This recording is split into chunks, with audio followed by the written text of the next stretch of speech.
धाकड़ खबर, बेखौफसमा बेबाक अंदाज।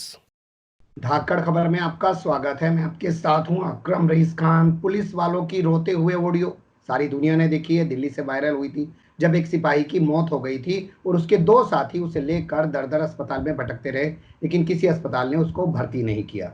क्या वो कोरोना योद्धा नहीं था? डॉक्टरों के वीडियो आए दिन आपके सामने आ रहे हैं। मामला हाईकोर्ट तक पहुंचा।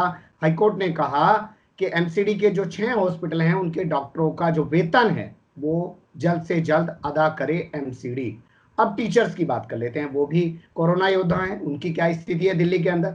उनको भी तनख्वाह नहीं मिल पा रही है, वेतन नहीं मिल पा रहा है, सैलरी नहीं मिल पा रही है। पिछले 3 महीने से वो लोग भूख हड़ताल कर रहे हैं या अपने हाथों पर काली पट्टी बांधकर सांकेतिक विरोध प्रदर्शन अपना कर रहे हैं लगातार, लेकिन अपने काम में भी जुटे हुए हैं। मामला उनका हाईकोर्ट भी पहुंचा हुआ है। तो आज हाईकोर्ट में सुनवाई हुई है। पहला सवाल यही समझने की कोशिश करेंगे कि हाईकोर्ट में क्या हुआ। दूसरा, जो स्ट्राइक चल रही है या इसके अलावा जो भूख हड़ताल भी कहीं और पे चल रही है, वो कहां कहां पे चल रही है और उसके लिए विवश क्यों होना पड़ा टीचर्स को, और वो भी कोरोना के दौर में। इन्हीं सारे पहलुओं पर बात करने के लिए हमारे साथ जुड़ रही हैं म्युनिसिपल कॉर्पोरेशन टीचर्स एसोसिएशन की वाइस प्रेसिडेंट विभा सिंह जी।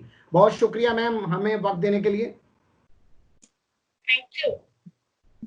पहला मेरा सवाल, आज हाईकोर्ट में आपकी सुनवाई थी, क्या हुआ? सबसे पहले तो मैं ये करेक्ट कर दूं कि हाईकोर्ट में नहीं, आज कैट में सुनवाई थी और जिसमें अच्छा। वीडियो कॉन्फ्रेंसिंग के थ्रू सुनवाई हुई और जज महाशय ने ये बोला कि आप 15 दिनों के अंदर जो भी बकाया वेतन है वो दे दिया जाए और इसके दस्ती ऑर्डर कल तक आ जाएंगे। मतलब कितने टीचर्स का वेतन बकाया है और कौन कौन सी एमसीडी पे ये बकाया है, वो थोड़ा सा बता दीजिए। सबसे ज्यादा इफेक्ट तो उत्तरी दिल्ली नगर निगम पे पड़ रहा है, जिनके की लगभग 8 से 9 हजार टीचर्स हैं जिनको वेतन नहीं दिया गया है पिछले 3.5 महीने से। जी। ईस्ट म्युनिसिपल कॉर्पोरेशन और साउथ दिल्ली म्युनिसिपल कॉर्पोरेशन को मई की सैलरी नहीं दी गई है और आधा जून भी बीत गया है, तो अब ये भी अफेक्टेड होने वाले हैं। तो टोटल मिला के अभी जो सबसे ज्यादा अफेक्टेड हैं वो तो 8 से 9 हजार टीचर्स हैं और बाकी दिल्ली के भी टीचर्स अब इसी चपेट में आने वाले हैं। आप लोगों ने पहले सांकेतिक तौर पर काली पट्टी बांध के विरोध प्रदर्शन करना शुरू किया, फिर आपके पिछले कई दिनों से भूख हड़ताल कर रहे हैं। तो भूख हड़ताल आप कहां कहां कर रहे हैं? भूख हड़ताल सुल्तानपुरी के एक स्कूल में हो रहा है और उसमें हमारा एक शिक्षक जो है वो भूख हड़ताल पे बैठे हुए हैं। उनके साथ क्योंकि ऐसी महामारी की स्थिति में बहुत सारे लोग नहीं हो सकते, तो उनके साथ 8-10 लोग और बैठते हैं। रोज आना जाना उनका लगा रहता है, लेकिन जो एक शिक्षक है वो लगातार भूख हड़ताल पे है। सरकार क्यों नहीं सुन रही थी आपकी? आप तो लगातार विरोध प्रदर्शन करते आ रहे थे, काली पट्टी बांध के कर रहे थे, फिर आप लोगों को भूख हड़ताल शुरू करना पड़ा, तो फिर ये क्यों नहीं सुन रही थी सरकार आपकी बात? दिल्ली सरकार कहती है कि हमने सारे पैसे एमसीडी को दे दिए, जबकि एमसीडी ने कहा कि हमें पैसे नहीं मिले हैं। अब क्या रीजन है ये तो ये लोग जाने। हम लोगों के हिसाब से पैसे जब पूरे दे दिए गए और हम लोगों से लगातार काम कराया जा रहा है, तो वेतन हमारा अधिकार है। कोई भी जब सर्विस करता है तो उसको वेतन चाहिए होती है और वेतन नहीं मिलने के कारण लोगों के घरों में भूखे पेट सोने की भी नौबत आ गई है। ऐसे में जब सभी टीचर्स कोरोना योद्धा की तरह राशन वितरण का कार्य और पका हुआ भोजन वितरण का कार्य कर रहे हैं, वो खुद दूसरों को तो खाना खिला रहे हैं, लेकिन उनके घर की माली हालत बहुत ही दयनीय हो गई है। उनके घर में खाना नहीं बन पा रहा है। कैट में जो सुनवाई हुई, जिसके बाद कैट से जो फैसला है, आप कह रही हैं कल दस्ती ऑर्डर उसका मिल जाएगा, वहां पे भी तो जाके एमसीडी ने कहा होगा साहब हमें पैसा नहीं दे रही है दिल्ली सरकार, और दिल्ली सरकार ने भी कहा होगा कि हम तो पैसा दे चुके हैं। क्या चीज निकल के आई वहां पे? वहां पे यही आई कि दिल्ली सरकार ने जो मार्च तक की पेमेंट थी, जो लास्ट उनका था वो 3 महीने का लास्ट क्वार्टर का पैसा वो दे दिया। अगर उन्होंने दे दिया तो एमसीडी ने उस मार्च की सैलरी के पैसे को क्या किया, ये हम लोगों का सबसे पहले सवाल था। लेकिन एमसीडी ने कहा कि हमारे पास पैसे नहीं हैं जो हम टीचर्स को सैलरी दे पाए। तो जो उत्तरी निगम में जो टीचर्स हैं उनकी तो मार्च की भी सैलरी नहीं आई है, अप्रैल की भी नहीं आई है, मई की भी नहीं आई है और अब जून आधा खत्म हो चुका है। लेकिन दिल्ली सरकार ने कहा कि हमने पैसे दे दिए हैं और अगले सत्र का पैसा और देने के लिए अभी हमारे पास पैसे नहीं है। दिल्ली के तीनों नगर निगमों पर भाजपा का कब्जा है पिछले 15 साल से। क्या आपने इस मामले को लेकर शिकायत की हो भाजपा के बड़े नेताओं से या राष्ट्रीय नेताओं से शिकायत की हो कि देखिए आपका नगर निगम हमें पैसा नहीं दे रहा है? बिल्कुल, हम लोगों ने हर जगह, पहले मेल के द्वारा, ट्विटर के द्वारा, और उसके अलावा मानव अधिकार आयोग में भी हम लोगों ने अपनी याचिका लगाई है, लेकिन कहीं से भी कोई सुनवाई नहीं हो पा रही है। हम लोग पीएम हाउस में भी हमने शिकायत दर्ज कराई, वहां से भी आ गया कि आपकी ये इतने नंबर का नंबर है आपके कंप्लेन का, लेकिन वहां से भी कोई सुनवाई नहीं हुई। हमारे मामले में सरकार कोई भी संज्ञान नहीं ले रही है। पता नहीं ऐसा क्यों वो लोग समझ रहे हैं कि जो टीचर्स राष्ट्र निर्माता हैं उनकी कोई वैल्यू नहीं है उनकी नजरों में, या क्या है, ये तो वो सरकार के ही लोग जाने। क्या अभी कोई चुनाव नहीं है? क्योंकि एमसीडी में जो चुनाव है वो 2022 में जाके होगा। सरकार को इसलिए डर नहीं लग रहा है कि अभी ना विधानसभा का चुनाव है, ना लोकसभा का चुनाव है, ना नगर निगम का चुनाव है। अगर टीचर्स ऐसे घूम रहे हैं तो घूमने दीजिए, और काम तो आपसे लेंगे ही। अगर आप काम नहीं करेंगे तो आपके खिलाफ एक्शन कर देंगे। शायद यही लग रहा है कि हम लोगों की उनकी नजरों में कोई वैल्यू नहीं है, क्योंकि अगर वैल्यू होती तो जरूर हमारी सुनवाई भी, हमारा दुख भी उनको दिखाई देता। कोई भी सरकार हम लोगों के लिए अपने आप संज्ञान लेके कुछ भी निर्णय नहीं ले रही है, और हमारी वेतन जो हमारा हक है वो हमें रिलीज नहीं कर रही है। कैसी दिक्कतों का सामना करना पड़ रहा है? पिछले 4-4 महीने से आपको सैलरी नहीं मिल पा रही है। आपके भी परिवार हैं, बच्चे हैं, बीमार बुजुर्ग भी होंगे, घर में इलाज भी चाहिए होता है, तमाम चीजें हैं, लोग किराए पे भी रह रहे हैं। तो कैसी दिक्कतों का सामना करना पड़ रहा है? आप तो 2-4 हुई होंगी, कुछ बता पाएंगी? दिक्कतों का तो कोई भी अंदाजा लगा, घर में इसी कमाई से उसका पूरा घर चलता है, उसका घर कैसे चल, खाने के लिए सामान लाने की मुश्किल, अगर कोई बीमार हो जाए तो उसको हॉस्पिटल भी नहीं ले जाते। और अभी जो महामारी चल रही है, खास करके ऐसे में जो कोरोना संक्रमित हो रहे हैं, आपको खुद इस चीज का आइडिया है कि जब एक टेस्ट के लिए 4,500 रुपए लगते हैं, तो अगर उस टीचर को टेस्ट कराना पड़ा तो कम से कम 4 बार उसे अपना टेस्ट कराना पड़ेगा, और अगर वो पॉजिटिव है तो उसके घर के मेंबर्स का भी कराना पड़ेगा। तो ऐसे में ये लाख 1.25 लाख रुपया एक तरह से एक्स्ट्रा खर्चा, या कोई अन्य बड़ी बीमारी हो गई तो वो कैसे चलाते होंगे।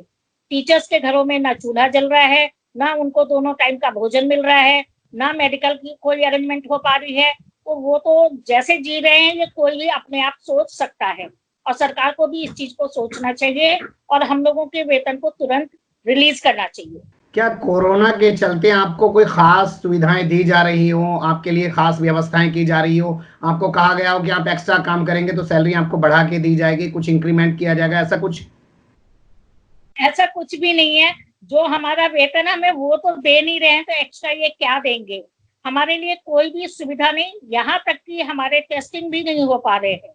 विभाग के द्वारा हम लोगों ने बार बार ये भी लिखा कि जो लोग कोरोना की ड्यूटी पर हैं, फ्रंटलाइन वॉरियर्स हैं, उन लोगों की कम से कम आप रूटीन में 15-15 दिनों में टेस्ट अवश्य कराएं, जिससे कि अगर उनको कोई बीमारी हो, उनको कोई कोरोना होने के चांसेस हो, तो वो पकड़ में आ सके और दूसरे लोग संक्रमित ना हो सके। लेकिन सरकार ने तो हमें मास्क, सैनिटाइजर, पीपीई किट ये सब भी प्रोवाइड नहीं करवाया, तो टेस्टिंग कहाँ से कराएगी? अगर मैं कहूं कि सरकार ने आपको मरने के लिए छोड़ दिया है तो क्या ये कुछ गलत होगा क्या मैम?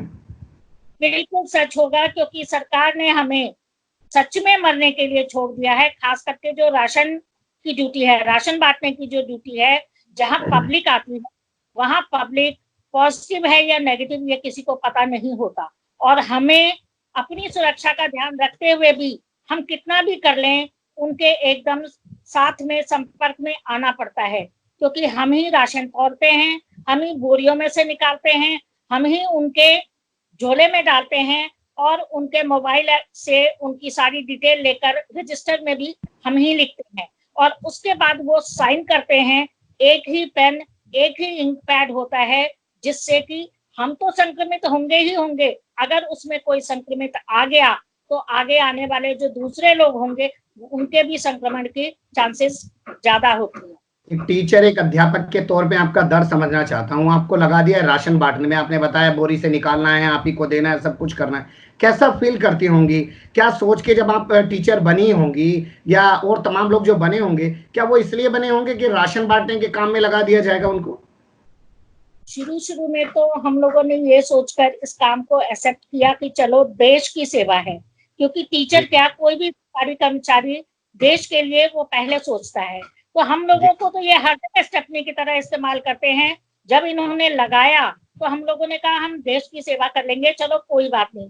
लेकिन हमें इस चीज का तो बिल्कुल ही आइडिया नहीं था कि हमें तो वेतन के लिए ये तरसा देंगे, लेकिन दूसरों को भोजन परोसने के लिए ये हमसे कहेंगे। हमारे घर में चूल्हा नहीं जल रहा, हमारे बच्चे भूखे मरेंगे और हम दूसरों को खाना खिलाएंगे। आप खुद सोच सकते हैं कि हम लोगों के मन पे कैसी बीतती होगी। क्या आप दिल्ली में रहकर जिन परिस्थितियों का सामना कर रही हैं, या आपके तमाम टीचर्स कर रहे हैं, तो उससे आपको अंदाजा होता है कि देश के दूर दराज के जो राज्य हैं वहां पे टीचर्स और अध्यापक के सामने कैसी स्थिति होगी, विकट? बिल्कुल कर सकती हूँ, लेकिन जहां तक हम लोग भी अलग अलग ग्रुप से जुड़े हुए होते हैं तो हमें आइडिया है कि टीचर्स को तो इन्होंने हर जगह स्टेपनी की तरह इस्तेमाल कर लिया है। जो भी अनवांटेड सिचुएशन आए वहां टीचर्स को लगा दिया जाता है। और कई शहरों में तो मैंने ये भी सुना कि वहां पे शादी ब्याह में भी टीचर्स की ड्यूटी लगा दी, मेकअप तैयार कराने के लिए भी ड्यूटी लगा दी। तो आप खुद सोच सकते हैं कि जो राष्ट्र निर्माता है उसकी इन्होंने क्या वैल्यू रखी है, उनकी कीमत क्या लगाई है इन्होंने। उनको तो कहीं भी स्टेपनी की तरह ये जोड़ देते हैं कि जो काम कोई नहीं कर सकता इनको लगा दो। अच्छा, जो ये सरकार है आज देश में बैठी हुई है, पिछले 6 साल से चल रही है, क्योंकि आप राष्ट्रीय राजधानी दिल्ली में रहते हैं, एक सवाल आपसे बनता है, ये लोग नारी सम्मान की, टीचर सम्मान की, बहुत सारे सम्मानों की बात करते हैं, कोरोना योद्धाओं के सम्मान की बात करते हैं, उनके लिए थाली ताली बजवाई इन्होंने, दिए जलवाए, उनके ऊपर फूल वर्षा कराई, तो वो सब क्या आप सोचती हैं वो सब आडंबर है? ये अपनी अपनी सोच है, इस पे मैं कोई कमेंट नहीं करना चाहूंगी।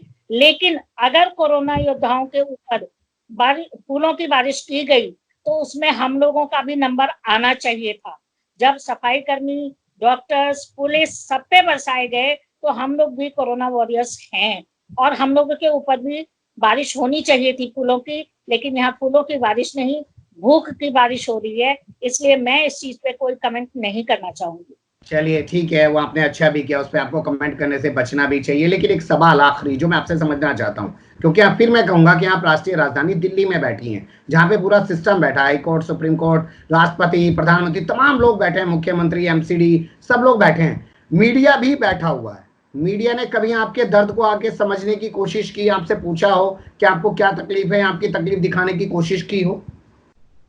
नहीं के बराबर मीडिया ने भी दिखाया। जब उन्होंने देखा कि कहीं कहीं से बहुत ज्यादा उनके ऊपर प्रेशर आ रहा है तो कोई कोई आके हम लोगों से बात कर लेते थे, लेकिन जब वो रिकॉर्डिंग करके भी जाते थे तो उनको चैनल पे दिखाना और पूरा का पूरा सच दिखाना ये कभी भी पॉसिबल नहीं हो पाया। इसलिए ये दर्द तो हमारे मन में हमेशा ही रहेगा कि ना हमारी बात सरकार ने सुनी, ना हमारी बात निगम ने सुनी, ना हमारी बात कोर्ट ने सुनी, और ना मीडिया ने हमारे दर्द को अच्छी तरह से दिखाया। तो ये दर्द तो हमेशा ही रहेगा। अच्छा, आसान नहीं है कि आप अपनी सैलरी पाने के लिए कोर्ट का रास्ता इख्तियार कर रही हैं, वहां पे भी वकील बैठे हैं, वहां पे भी बहुत मोटा पैसा लगता है, वैसे में घर में खाने को पैसे नहीं है, वकील को पैसे देने हैं मुकदमा लड़ने के लिए, तभी जाके कोर्ट ऑर्डर करेगी, सरकार उसको सुनेगी कि नहीं सुनेगी, ये भी कितना है, क्या उसको फिर आगे ले जाने के लिए आपको अवमानना में जाना पड़ेगा कि नहीं जाना पड़ेगा, इन सब चीजों के बारे में क्या सोचती हैं आप? हम लोग ये पॉजिटिव सोच के चलते हैं कि हो सकता है एक बार खर्च करने के बाद हमारे जो सैलरी का मुद्दा है वो कंटिन्यूस हमारी सैलरी आने लगे, वो सॉल्यूशन उसका निकल आए। यही सोचकर, इतना पॉजिटिव सोचने के बाद ही हम लोगों ने इस खर्च को वहन करने की सोची है, जिससे कि आगे कोई कठिनाई ना आए। तो अगर थोड़ा सा खर्च करने के बाद हमारी रेगुलर सैलरी आनी शुरू हो जाए तो शायद ये जो सौदा होगा ये बुरा नहीं होगा। लेकिन खर्च करने के बाद भी अगर हमें कुछ नहीं मिलता है तो ये सौदा सच में घाटे का सौदा होगा। बहुत शुक्रिया, आपने बहुत अच्छे से और बहुत ही बेबाकी के साथ बहुत सारे सवालों का जवाब दिया। मैं समझता हूं कि व्यूअर्स भी समझ गए होंगे कहा जरूर जा रहा है कोरोना योद्धा, लेकिन चाहे डॉक्टर्स हों, चाहे टीचर्स हों, चाहे पुलिस वाले हों, उनकी दुर्दशा किसी से छिपी हुई नहीं है। बहुत शुक्रिया मैम।